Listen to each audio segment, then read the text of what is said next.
Hay un día este mes en el que ciertas almas del purgatorio reciben algo que ninguna oración común alcanza a darles. Son almas concretas, con historia. Almas que llevan en el otro lado una herida del corazón que en vida nunca cerró. Personas que murieron sin que nadie les pidiera perdón. Y otras que se fueron contando para adentro un dolor que tú a lo mejor ni sabías que cargaban.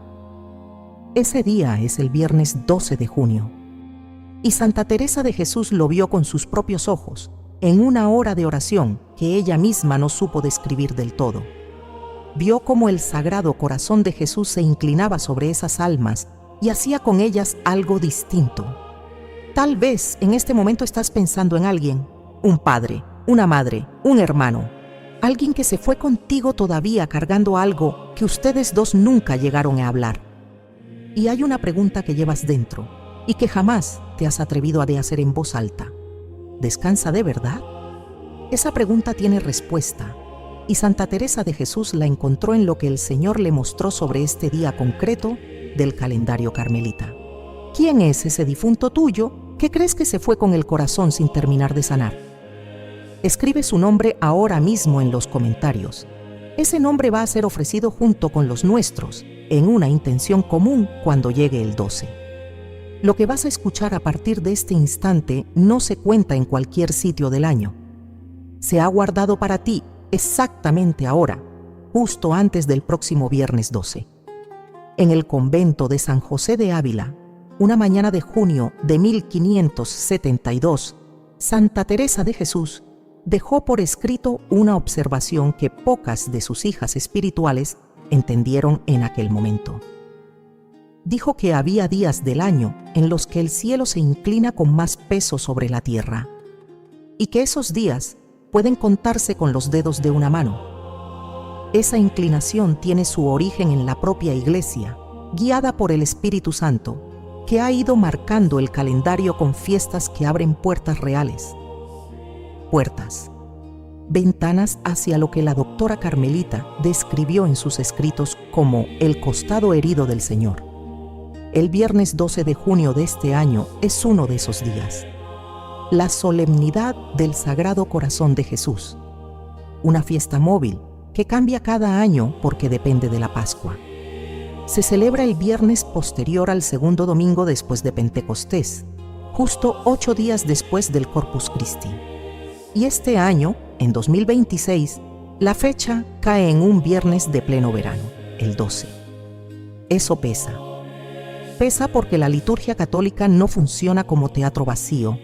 La fe enseña, y el Concilio de Trento lo definió con palabras que aún hoy se rezan en la Iglesia Universal, que cada acto sacramental contiene una gracia objetiva, real, efectiva. En cada misa, la pasión vuelve a hacerse presente. En cada consagración, la última cena se prolonga. Y la fiesta del Sagrado Corazón, instituida formalmente por el Papa Pío IX en 1856 para toda la Iglesia Universal, es un día en que la atención del cuerpo místico de Cristo se dirige al corazón abierto del Salvador con una densidad que ningún otro día del año concentra del mismo modo. Santa Teresa de Jesús no conoció esta solemnidad en su forma actual. La devoción explícita al Sagrado Corazón de Jesús fue revelada a Santa Margarita María Alacoque casi un siglo después de la muerte de la mística abulense. Pero la mirada teresiana sobre el costado abierto de Cristo aparece, sin nombrarlo todavía como Sagrado Corazón, en pasajes muy concretos de sus escritos. En el Libro de la Vida, capítulo 29, en las Moradas Sextas, en cartas dirigidas a su hermano Lorenzo de Cepeda.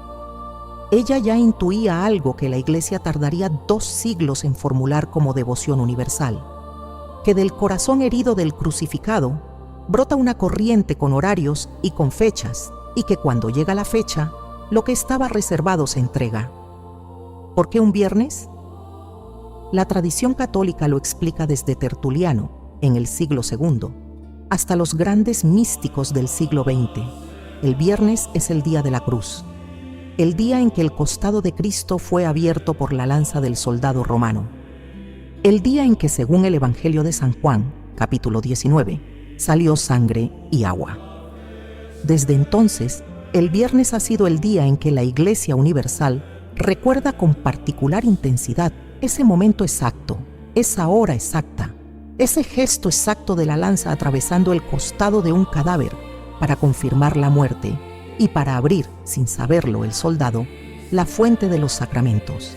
El Sagrado Corazón de Jesús se celebra siempre en viernes por esa razón. Y el 12 de junio de este año cumple las 3 condiciones que la liturgia católica considera necesarias para que la gracia de esta fiesta se despliegue con plenitud. Es viernes, sigue al Corpus Christi y precede al ciclo ordinario del verano. Las 3 condiciones se cumplen. Y eso ocurre con muy contadas alineaciones a lo largo del calendario eclesiástico. Y aquí conviene fijar un punto. La fe católica enseña que Dios se entrega completo en cada Eucaristía.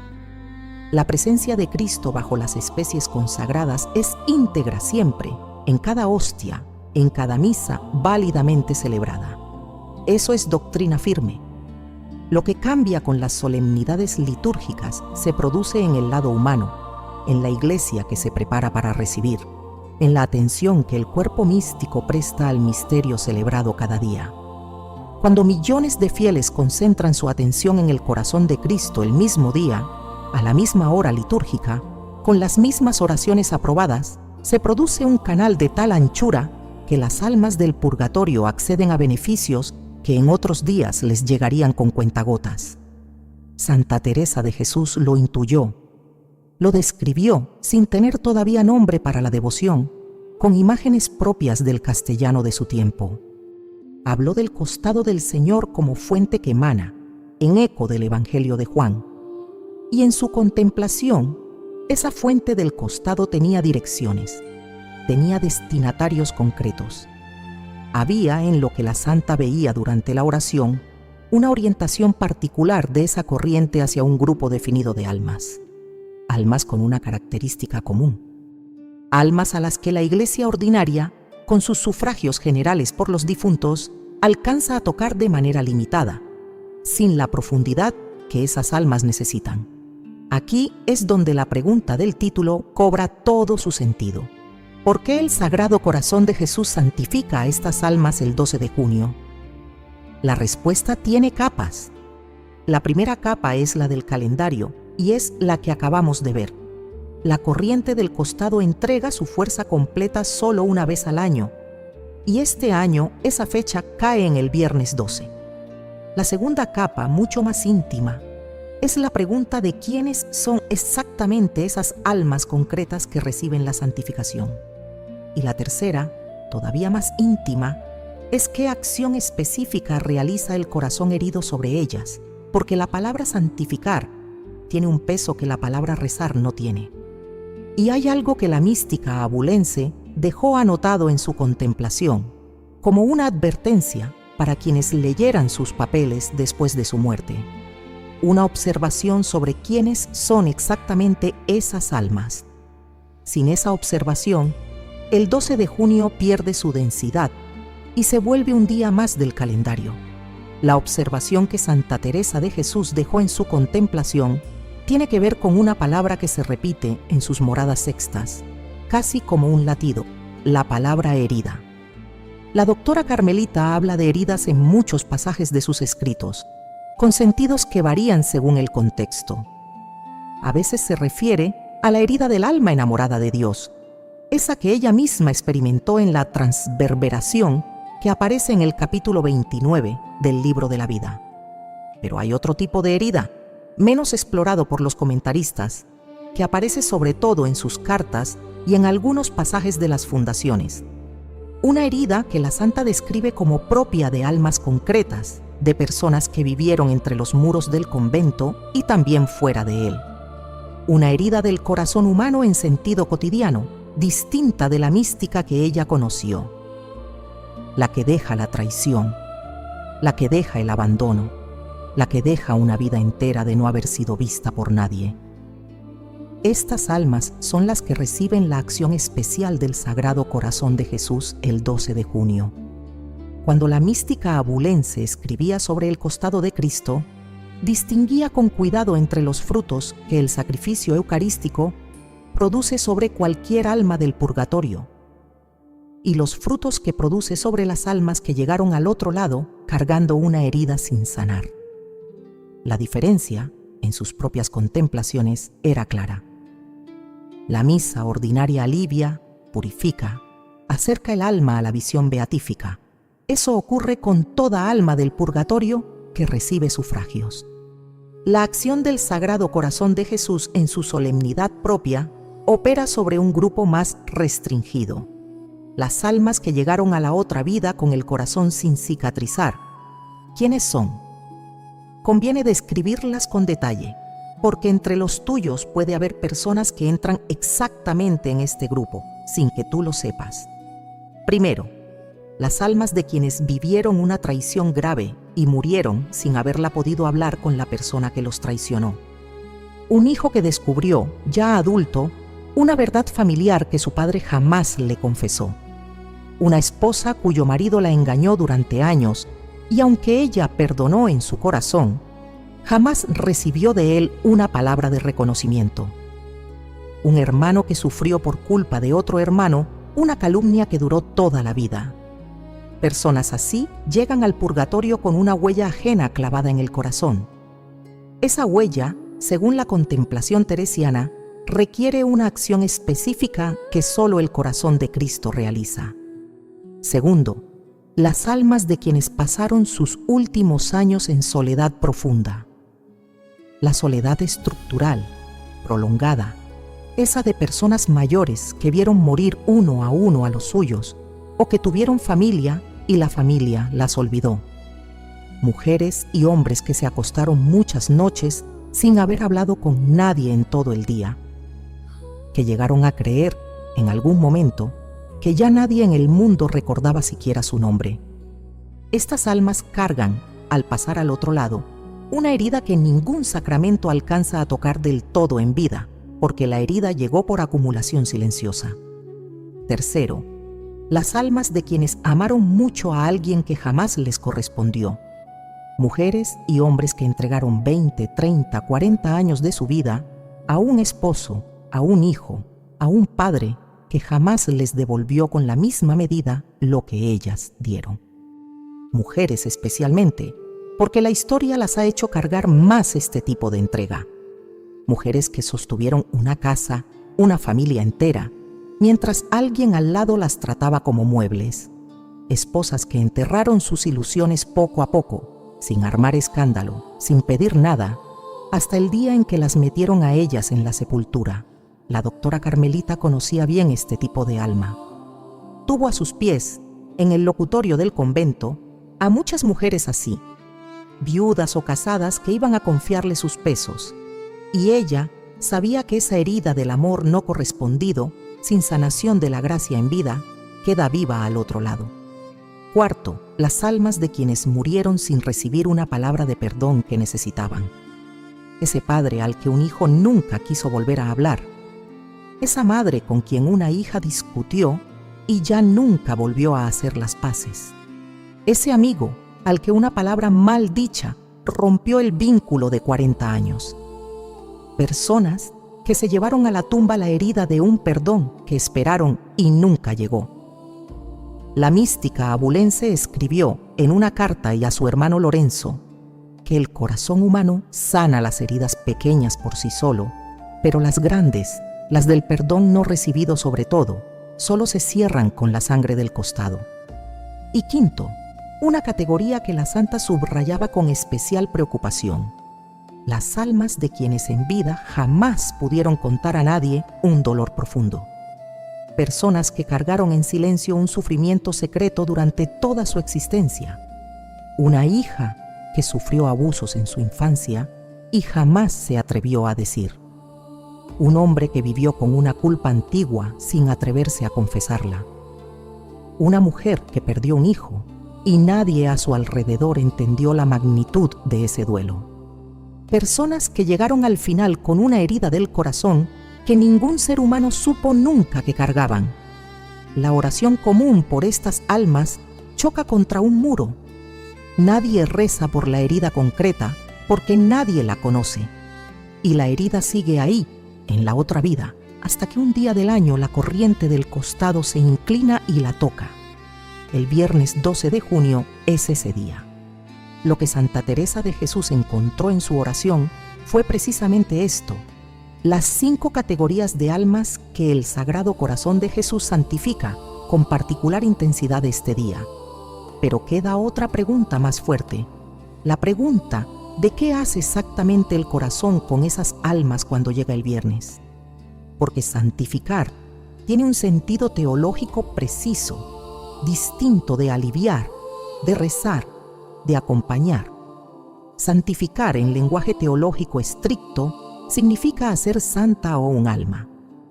Va más allá de purificar, que es etapa previa, y va más allá de aliviar, que es consecuencia secundaria.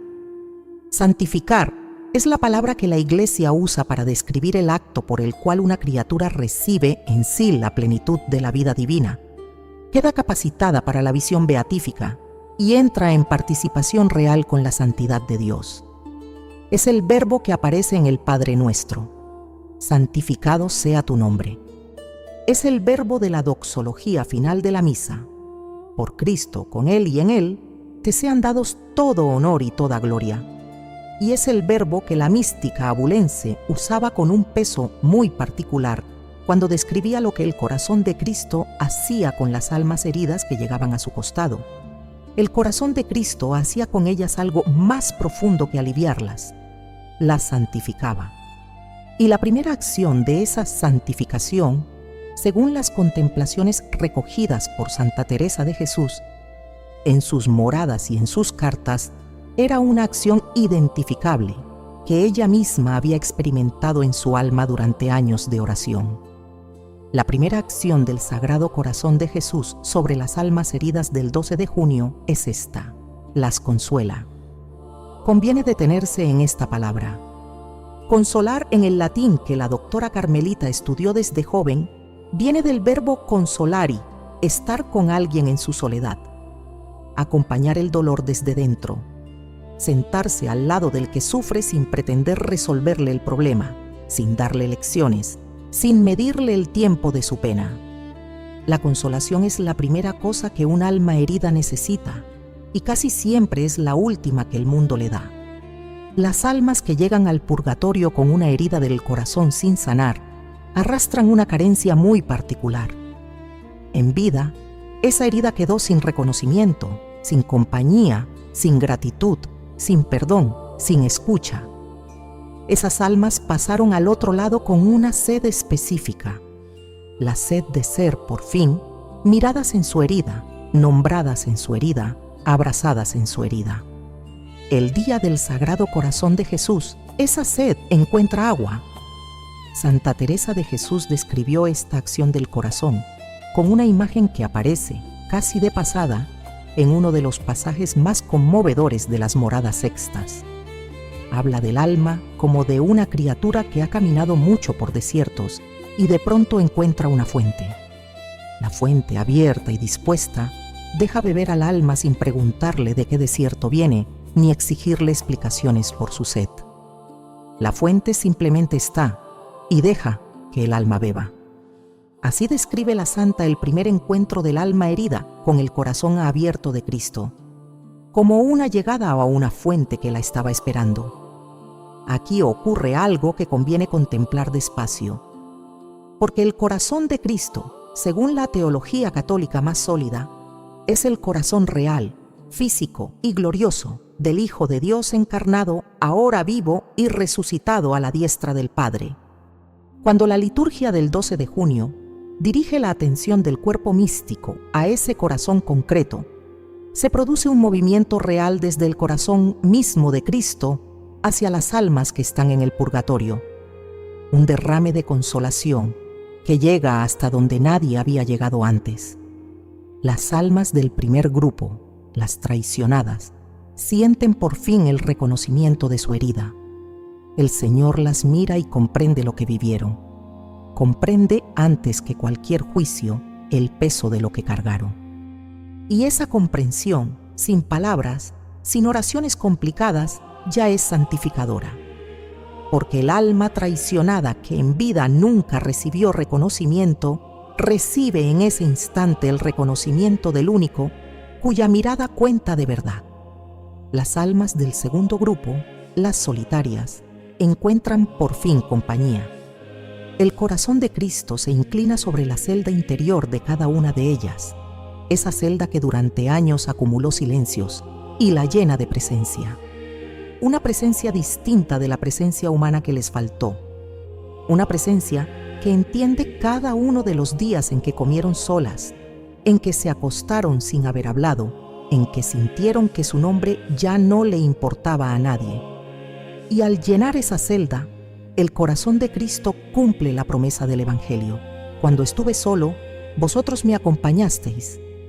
Esas almas son ahora acompañadas con la misma medida con que ellas, sin saberlo, acompañaron al Cristo solo del huerto.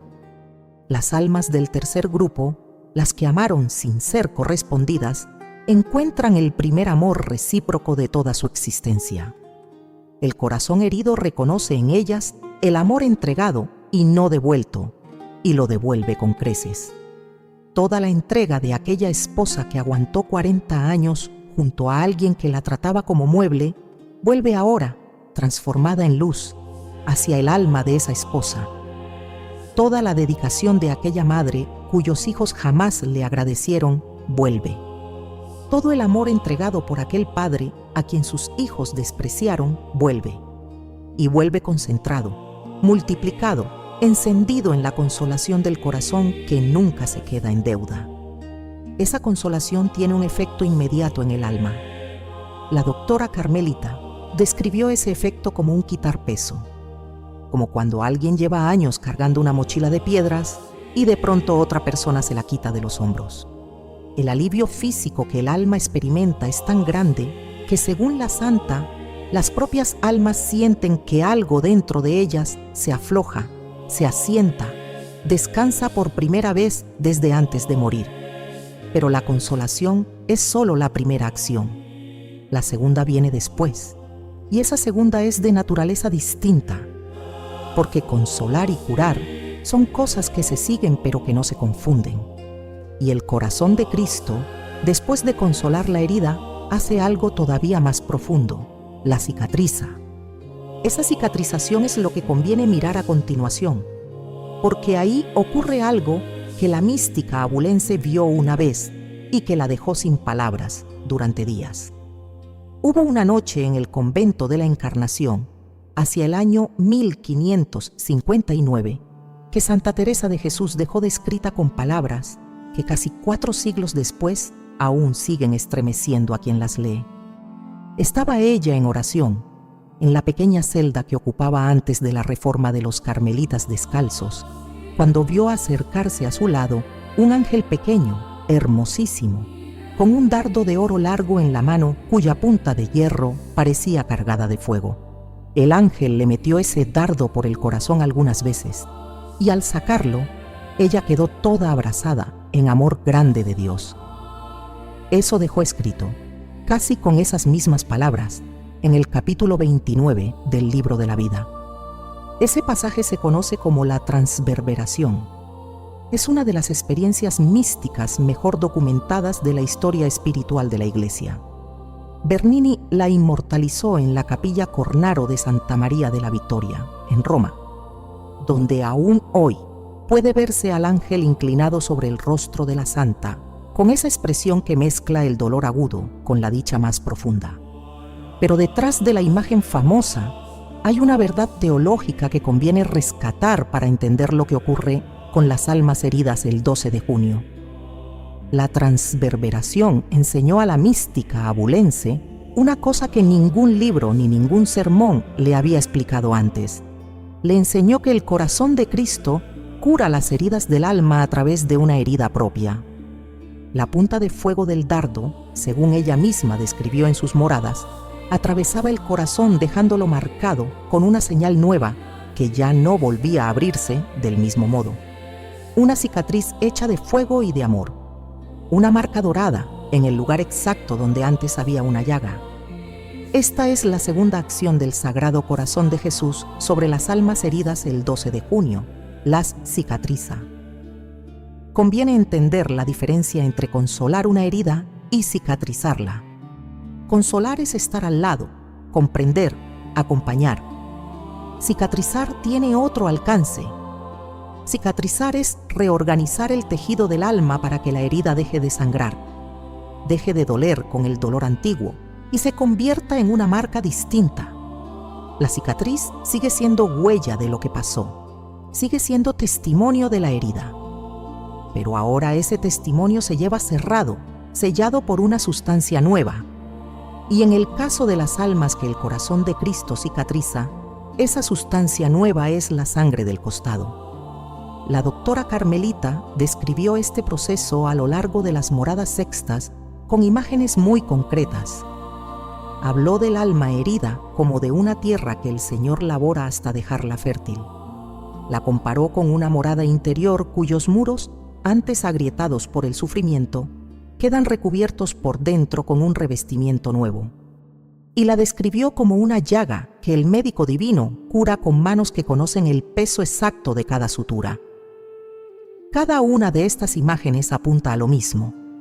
La cicatrización del corazón de Cristo conserva la huella de la herida y la transforma en signo de gloria. Aplicado a las almas del 12 de junio, esto significa algo muy concreto. Una madre que llegó al purgatorio con la herida de un hijo que jamás la perdonó, deja de llevar esa herida como llaga abierta. La lleva como señal cicatrizada. Sigue siendo huella de lo que pasó, pero ya no le sangra. Una esposa traicionada que pasó al otro lado con esa herida específica, recibe del corazón de Cristo una cicatrización que cierra el desgarro y deja en su lugar una marca distinta, una marca de oro sobre un lugar antes oscuro. Un padre que murió sin recibir el perdón de su hijo, recibe del corazón herido del Salvador la cicatrización exacta sobre el lugar exacto del alma donde esa herida estaba abierta. Aquí cierra una pregunta que quedaba por responder. La pregunta de qué encontró Santa Teresa de Jesús en su oración, que la dejó sin palabras durante días.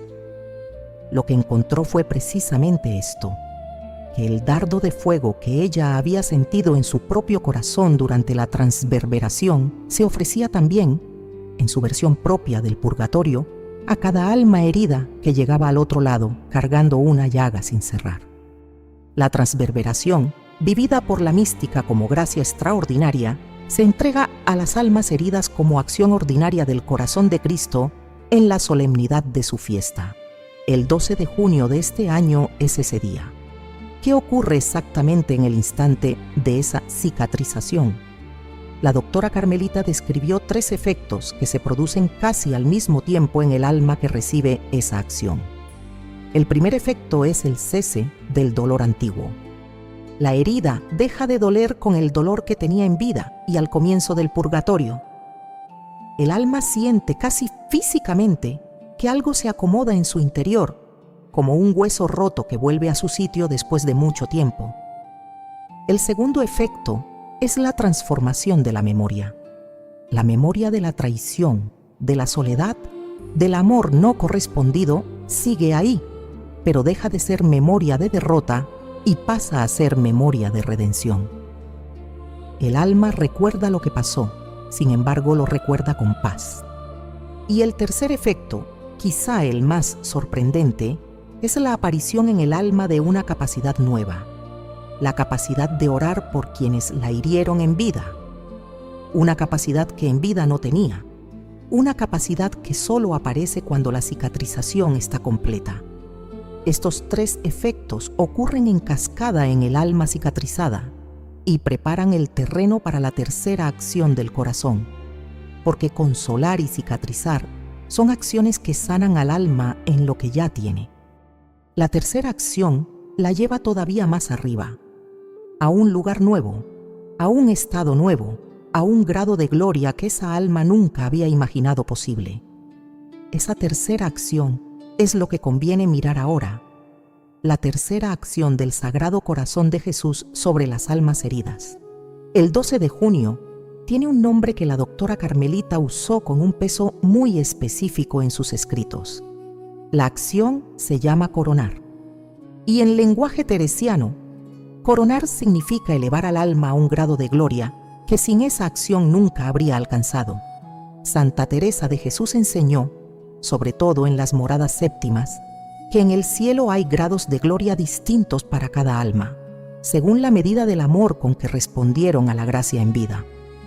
La doctrina católica lo confirma con firmeza.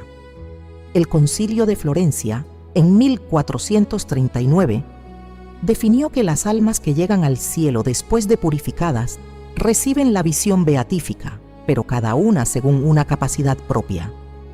La gloria es una sola en su fuente, que es Dios mismo, pero múltiple en su recepción, según cada alma. Aquí está el punto clave.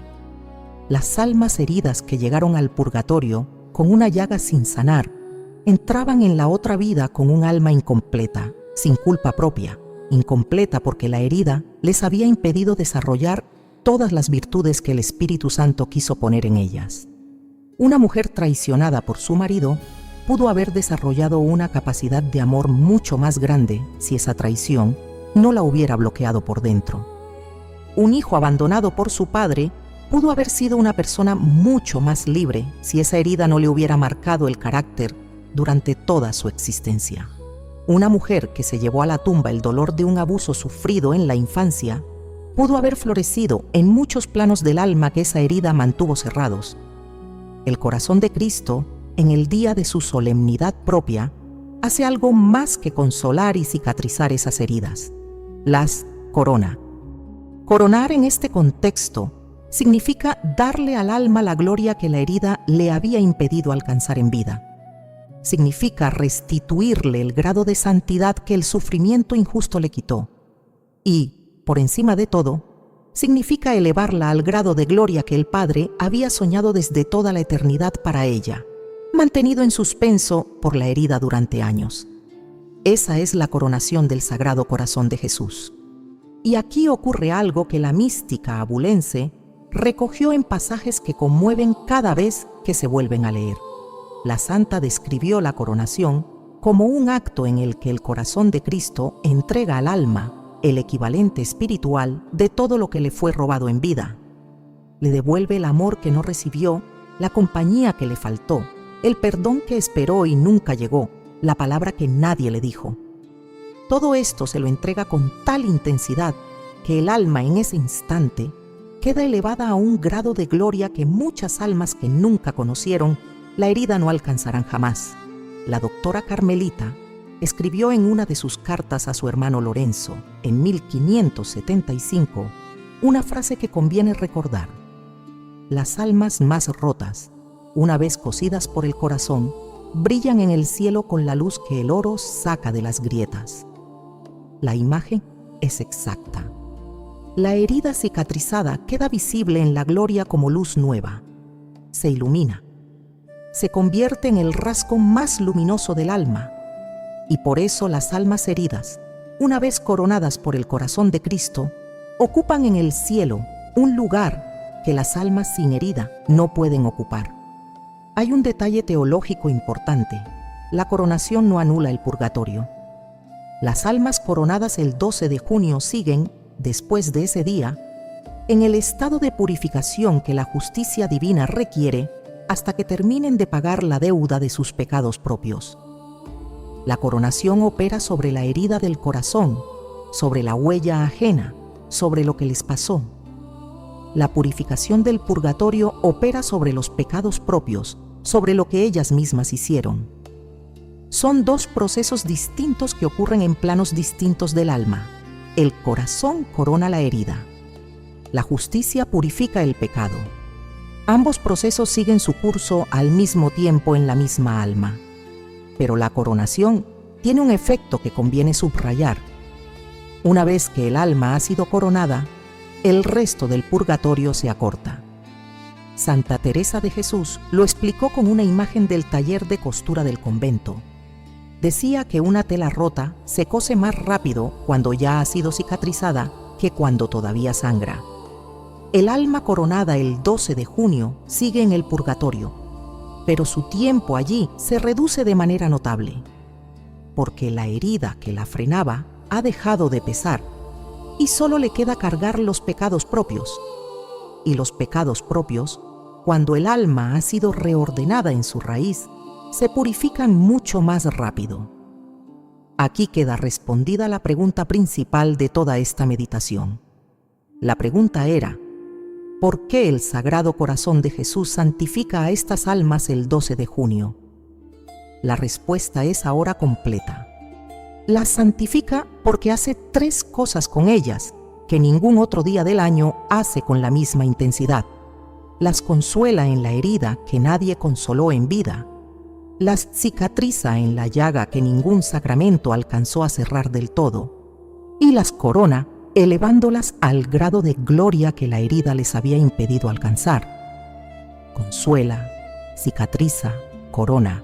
3 acciones del mismo corazón en el mismo día sobre las mismas almas. Pero queda algo todavía por contar. Y es la parte que más directamente te toca a ti. Porque las 3 acciones del Sagrado Corazón de Jesús sobre las almas heridas tienen una condición que la doctora Carmelita subrayaba al escribir sobre los difuntos.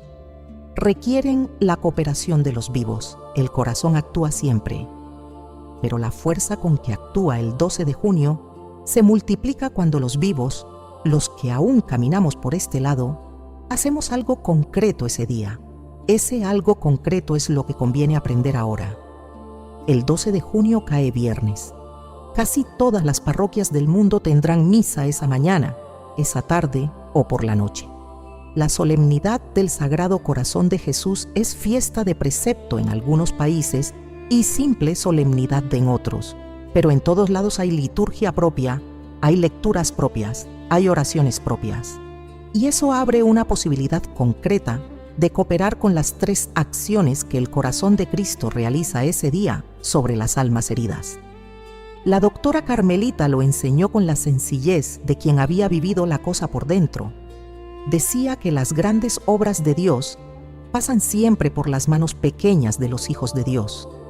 El Sagrado Corazón consuela, cicatriza y corona a las almas heridas el 12 de junio por su propia iniciativa divina. Pero la fuerza con que esas 3 acciones se despliegan depende también de los gestos que los vivos hagamos ese día sobre la tierra. Los vivos cooperamos, abrimos el caudal. Somos, sin saberlo del todo, las manos pequeñas por las que la gran obra del corazón se extiende a más almas. Aquí hay 4 gestos concretos que conviene hacer el viernes 12 de junio y que la mística abulense recomendaba con mucha insistencia en sus cartas de dirección espiritual. El primer gesto es la comunión sacramental ese mismo día. Si tu salud te lo permite y estás en gracia de Dios, asiste a misa el viernes y comulga.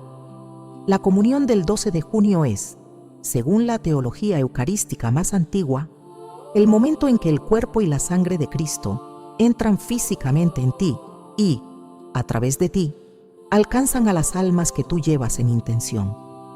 Si comulgas con la intención explícita de ofrecer esa comunión por un difunto tuyo concreto, el corazón de Cristo recoge esa intención y la aplica a la herida específica de esa alma. Santa Teresa de Jesús lo describió en una imagen del convento. Decía que la comunión hecha con intención por un alma del purgatorio es como un correo enviado en mano por el mismo mensajero divino. Llega seguro, llega exacto y llega con el contenido completo que pusiste en él. El segundo gesto es la oración del Sagrado Corazón rezada ese día, ofrecida por los difuntos con corazón herido. Unas jaculatorias breves del corazón de Jesús, repetidas con paciencia a lo largo del día, valen tanto como un rosario entero. Sagrado Corazón de Jesús, en vos confío. Corazón de Jesús, abrazado en amor por nosotros, inflama nuestros corazones. Dulcísimo Corazón de Jesús, sea conocido, amado, glorificado. Estas oraciones tienen siglos de aprobación de la Iglesia. Han sido enriquecidas con indulgencias por varios papas y aplicadas a un difunto concreto en su día propio, alcanzan la herida específica de ese difunto. La doctora Carmelita decía que rezar el día de la fiesta es tocar la puerta cuando el dueño está abriendo. Llega, sí, en cualquier día. Pero en el día propio, la puerta ya estaba siendo abierta por dentro. El tercer gesto es el más íntimo y también el más raro de encontrar entre los fieles modernos. Es ofrecer al Sagrado Corazón de Jesús la herida del corazón propio, la tuya, la que llevas tú ahora mismo mientras estás escuchando esto, porque la mayoría de personas que llegamos a los 50, 60 o 70 años, llevamos también dentro una o varias heridas del corazón sin sanar. Heridas que se parecen mucho a las heridas de los difuntos por los que rezas. Una traición vieja, una soledad larga, un amor entregado y no devuelto, un perdón esperado y nunca recibido, un dolor secreto que casi nadie sabe. Si esa herida tuya es real, ofrecérsela al Sagrado Corazón el 12 de junio, en silencio, sin liturgia complicada, simplemente mostrándosela a él como quien le enseña a un médico el lugar exacto donde duele, multiplica la fuerza de la acción del corazón sobre los difuntos por los que rezas. La razón teológica es muy antigua. Cristo asume nuestras heridas, las une a las suyas, y desde la unión de heridas hace pasar la gracia hacia las almas que necesitan ser sanadas. Tu herida ofrecida se convierte en canal. El cuarto gesto es el más material, pero conviene mencionarlo. Una limosna pequeña, hecha ese día por los difuntos, una vela encendida ante una imagen del Sagrado Corazón en tu casa, una flor puesta delante de un crucifijo. Estos gestos pequeños, hechos con intención clara, son lo que la tradición espiritual llama sacramentales aplicados. La Iglesia Católica ha enseñado siempre que los sacramentales hechos con devoción tienen un efecto real sobre las almas por las que se ofrecen. El 12 de junio, esa eficacia se concentra hacia las almas heridas. Estos 4 gestos, hechos por la misma persona el mismo día, multiplican el efecto de manera asombrosa.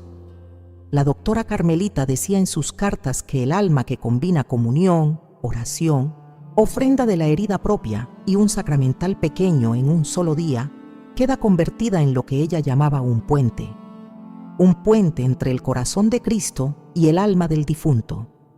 Y por ese puente, las 3 acciones del Sagrado Corazón pasan con una anchura tan grande que el difunto, al recibirlas, las nota. Hay algo importante que conviene decir antes del último punto. Quizás sientes ahora una duda sobre el estado en que se encuentra tu difunto. Quizá no sabes si entró al purgatorio, ni cuánto tiempo lleva allí, ni si necesita esta acción específica del corazón. Esa duda es normal, y conviene saber que la oración nunca se desperdicia. Si tu difunto ya está en el cielo, la oración que tú ofreces el 12 de junio se redirige por la economía divina hacia otra alma del purgatorio que sí la necesita. Todo lo que ofreces ese día encuentra destinatario. Pero hay señales que conviene reconocer para saber cuándo un difunto tuyo necesita exactamente esta acción del Sagrado Corazón. Esas señales son lo que conviene contemplar a continuación. Santa Teresa de Jesús dedicó muchas horas de oración a discernir, en el silencio del coro y en la celda, qué difuntos concretos necesitaban una intercesión especial y cuáles ya estaban en paz.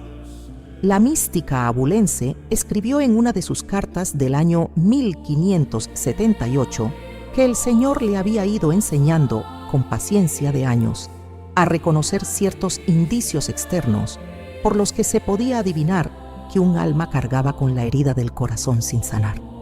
Estos indicios la santa los anotaba para sí misma como guía espiritual. Y conviene recogerlos ahora, traducidos al lenguaje actual, porque pueden ayudarte a identificar entre tus difuntos a quienes el Sagrado Corazón de Jesús quiere santificar de manera particular este viernes. Conviene escuchar con atención esta parte, porque las señales que vienen a continuación son discretas y se reconocen por acumulación, casi nunca por una sola. La primera señal es la muerte ocurrida en circunstancias de soledad. Personas que murieron solas en casa, en residencias de ancianos, en hospitales sin visita, o que tuvieron una agonía prolongada durante la cual su entorno apenas estuvo presente. La forma en que un alma cruza el umbral deja una huella en su estado interior al llegar al otro lado. La doctora Carmelita observó que las almas que mueren en compañía amorosa pasan con la herida cubierta por esa compañía. Las almas que mueren en soledad pasan con la herida expuesta. Si tu difunto murió solo, hay una alta probabilidad de que necesite la acción específica del corazón el 12 de junio. La segunda señal es la presencia, en vida, de un dolor del corazón conocido por la familia, pero nunca resuelto. Quizá tú sepas que esa persona vivió una traición que nunca habló, o que cargaba un perdón pendiente con otro miembro de la familia.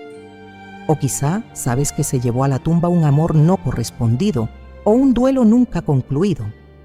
Esa información que tú conservas en la memoria es indicio directo. La santa decía en sus papeles que los vivos, que recuerdan una herida específica de un difunto, son enviados por la providencia como los primeros notarios de esa herida ante el corazón de Cristo. La tercera señal es de orden más íntimo y conviene mencionarla con cuidado.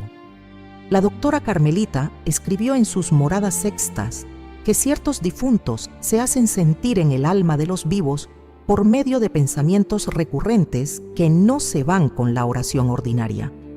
Si desde la muerte de esa persona tú vienes pensando en ella con una frecuencia particular, sin lograr quitarte de encima la sensación de que algo quedó pendiente, esa misma sensación es indicio. La Iglesia Católica entiende estos signos como simples movimientos del alma del vivo, que la economía de la gracia utiliza para orientar la oración hacia el difunto que la necesita, sin confundirlos con apariciones ni revelaciones extraordinarias. Si esa sensación persiste, conviene tomarla en serio. La cuarta señal es la sensación durante las misas comunes ya ofrecidas por ese difunto de que algo todavía falta.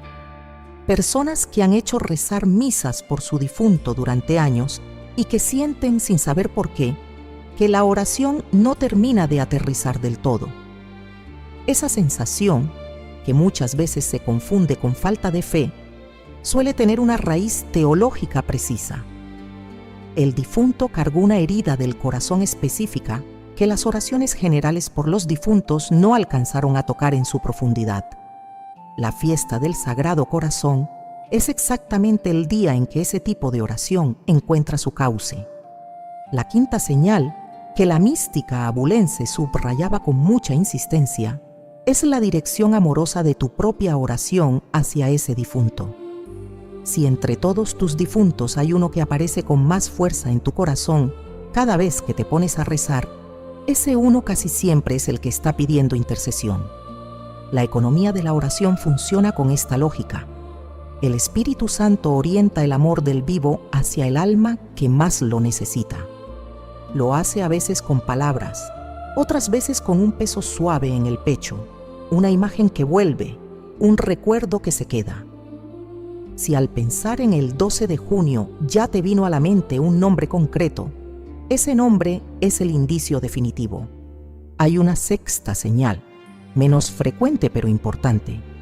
Sueños recurrentes con el difunto en los que aparece pidiendo algo, mirando con tristeza, queriendo decir una palabra que no termina de salir. Santa Teresa de Jesús aclaraba con prudencia que no todos los sueños son indicio espiritual, ni mucho menos. La mayoría son simple actividad de la memoria. Pero los sueños recurrentes, los que se repiten con el mismo difunto y con la misma carga emocional pendiente durante semanas o meses, sí pueden ser, según la santa, una forma con que el alma del purgatorio toca discretamente a la puerta del corazón del vivo que la quiere. Si tu difunto vuelve en sueños, conviene ofrecerle la oración del 12 de junio, aunque sea por las dudas. Estas 6 señales raramente aparecen juntas. Lo común es que aparezcan 2 o 3 en el mismo difunto.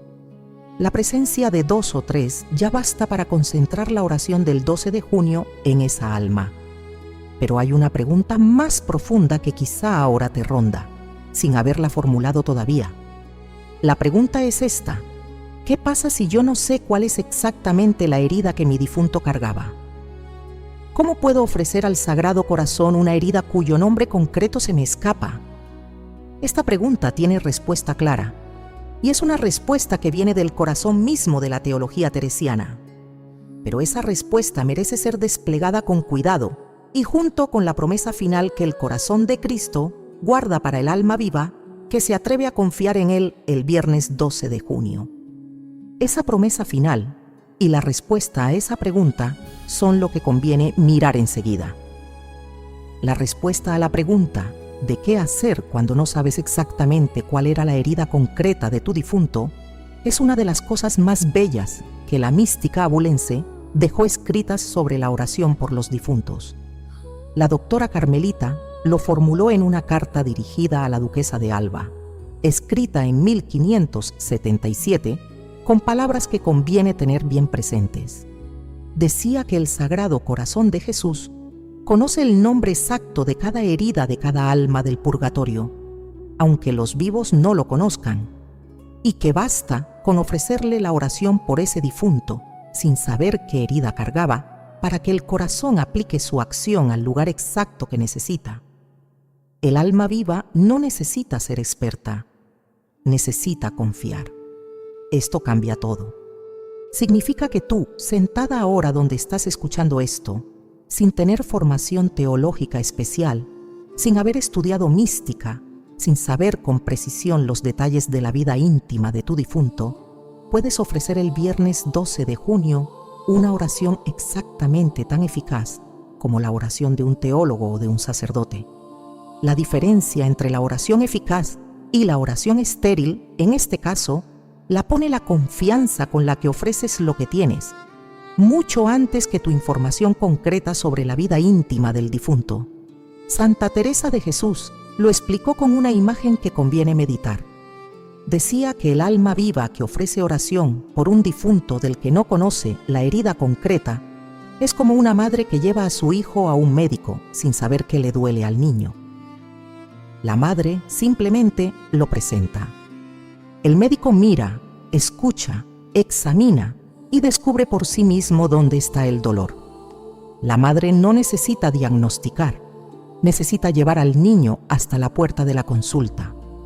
Lo demás lo hace el médico. El Sagrado Corazón de Jesús es ese médico, y el 12 de junio es el día en que la consulta está abierta de par en par para todos los difuntos heridos que sus familiares vivos quieran presentarle. Aquí queda respondida la pregunta más difícil. Y aquí también se abre la promesa final, la que el corazón de Cristo guarda para el alma viva que se atreve a confiar en Él ese día. La promesa la dejó escrita la santa con palabras que casi parecen un susurro.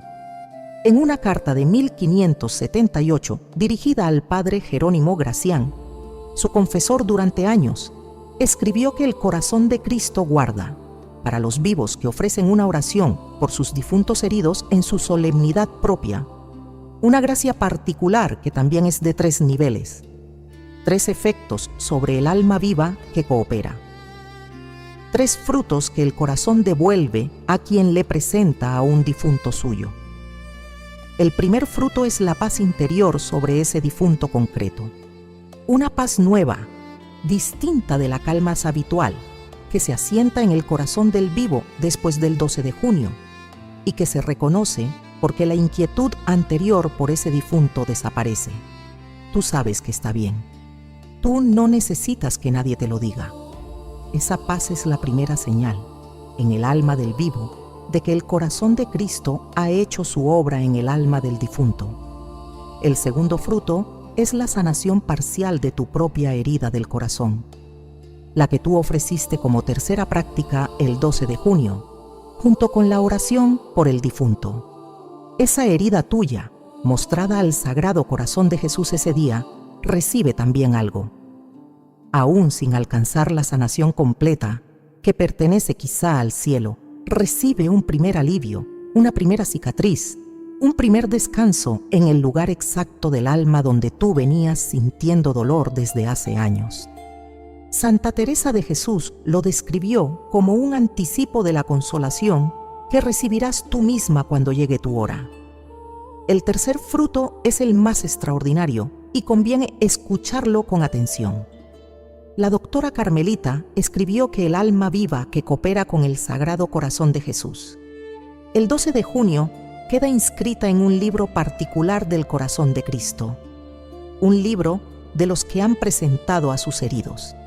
Y los nombres inscritos en ese libro reciben en la hora de su propia muerte una asistencia particular del Corazón de Cristo.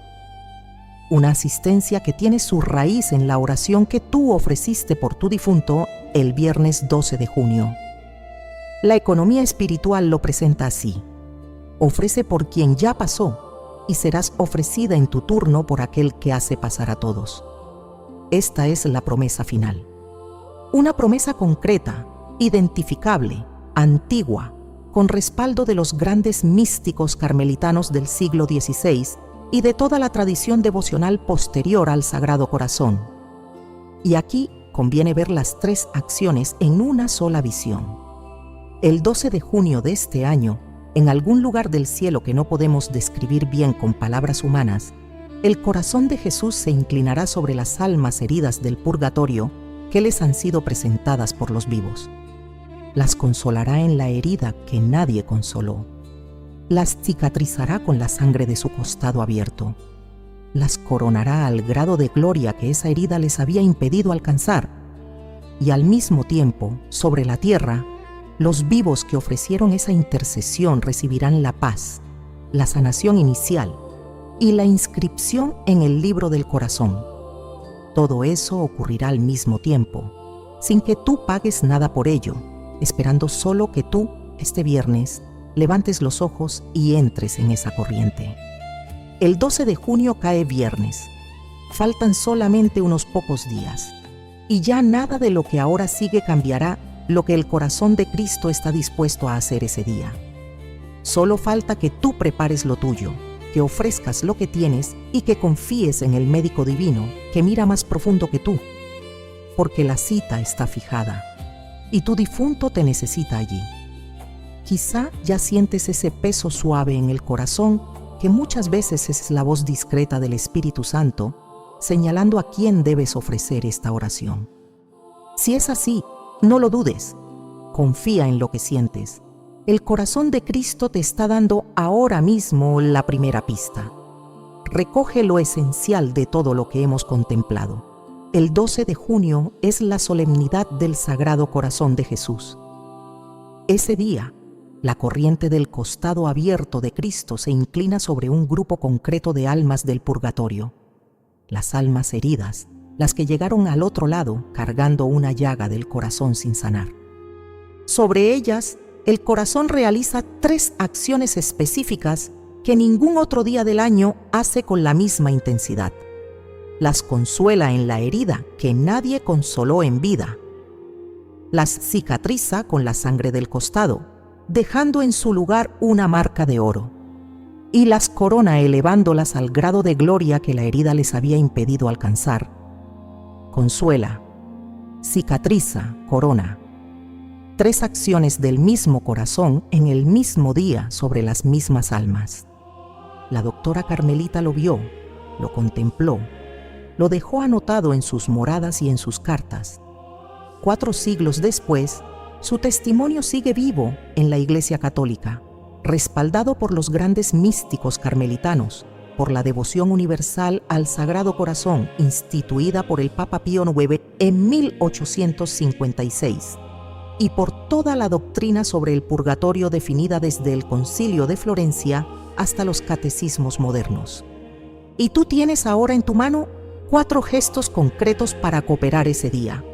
La comunión sacramental ofrecida con intención por un difunto tuyo. Las jaculatorias breves del Sagrado Corazón, rezadas a lo largo del día. La ofrenda silenciosa de tu propia herida del corazón al corazón herido del Salvador. Y un sacramental pequeño, una vela, una flor, una limosna, hecho con intención clara. Los 4 juntos te convierten en puente, y por ese puente, las 3 acciones del corazón pasan con anchura redoblada hacia el alma del difunto que tú llevas. Algo conviene decir ahora antes de cerrar. Lo que has contemplado en esta meditación es solo una de las puertas que Santa Teresa de Jesús dejó abiertas en sus escritos sobre los difuntos. La mística abulense pasó casi 40 años de su vida en contemplación profunda sobre el purgatorio, las almas, los signos del más allá, los días concretos del calendario litúrgico en los que la corriente del cielo se inclina con peso particular hacia los suyos. Muchas de esas contemplaciones permanecen todavía poco conocidas entre la mayoría de los fieles modernos. Hay otros días del año, además del 12 de junio, en los que el cielo se inclina con la misma densidad sobre grupos específicos de almas. Hay otras categorías de difuntos, además de los heridos del corazón, que la doctora Carmelita identificó con precisión en sus papeles, y la santa recomendaba otros gestos, además de los 4 que has aprendido, para cooperar con la economía espiritual entre los vivos y los muertos. Hay también otras revelaciones suyas, recogidas en cartas poco conocidas, que tienen la misma fuerza consoladora que las contemplaciones que acabas de escuchar. Tu camino contemplativo apenas comienza aquí. Lo que la mística teresiana puede ofrecerte sobre el cuidado espiritual de tus difuntos es mucho más vasto que lo que cabe en una sola meditación. A medida que vayas profundizando en estas enseñanzas, irás notando un cambio en tu modo de rezar. La oración por tus difuntos se irá convirtiendo en algo cada vez más concreto, con fechas, con métodos, con confianza fundada en la doctrina sólida de la Iglesia Católica. Esa transformación se produce por acumulación. Cada contemplación añade una pieza nueva. Cada enseñanza teresiana abre una ventana más sobre lo que ocurre del otro lado y sobre lo que tú puedes hacer desde este. A las pocas semanas de avanzar por este camino, descubrirás que la inquietud antigua por tus difuntos se ha convertido en algo distinto, una paz nueva, una certeza serena, una alianza viva entre tu corazón y el corazón de Cristo, sostenida por la oración constante de cada día. Por eso conviene seguir caminando, continuar mirando día tras día los tesoros que la doctora Carmelita y otros santos católicos dejaron escritos para los tiempos como los nuestros, tiempos en que muchas almas vivas como la tuya sienten que la oración por sus difuntos necesita un cauce más firme y una doctrina más sólida que la que han recibido hasta ahora. Lo que viene a continuación es exactamente eso, otro tramo del mismo camino, otra puerta que la mística abulense abre con la misma ternura con la que abrió esta. Si esta meditación te ha servido, déjate llevar hacia la siguiente. Permanece en este espacio espiritual unos minutos más, sin prisa por salir. Lo que sigue ha sido pensado para ti, para tu corazón concreto, para esa sed que el 12 de junio no termina de saciar del todo. Las almas devotas que continúan caminando descubren, después de varias contemplaciones, algo que las almas que se detienen en una sola jamás llegan a percibir. Descubren un hilo que conecta cada enseñanza con la siguiente, que va tejiendo en su interior una doctrina viva, una espiritualidad robusta, una vida de oración por los difuntos llena de sentido. Ese hilo ya está empezando a formarse en ti. Solo necesita que tú le permitas seguir tejiendo. Y ahora, antes de que las almas se queden en silencio y tú vuelvas a tus tareas, recibe estas palabras finales como un abrazo de quien camina contigo hasta la puerta. Que el Sagrado Corazón de Jesús, abierto por la lanza del soldado, vivo y resucitado a la diestra del Padre, se incline sobre tus difuntos heridos este viernes 12 de junio y los consuele, los cicatrice y los corone hasta el grado de gloria que el Padre soñó para ellos desde toda la eternidad. Que la mirada maternal de Santa Teresa de Ávila, doctora de la Iglesia, te acompañe en estos días que faltan. Que su intercesión te alcance la gracia de presentar bien al corazón de Cristo a ese difunto tuyo, y que cuando el viernes 12 amanezca, tú estés allí, con la confianza puesta donde debe estar. En el nombre del Padre, y del Hijo, y del Espíritu Santo. Amén. Que Dios te bendiga. Hasta el próximo encuentro.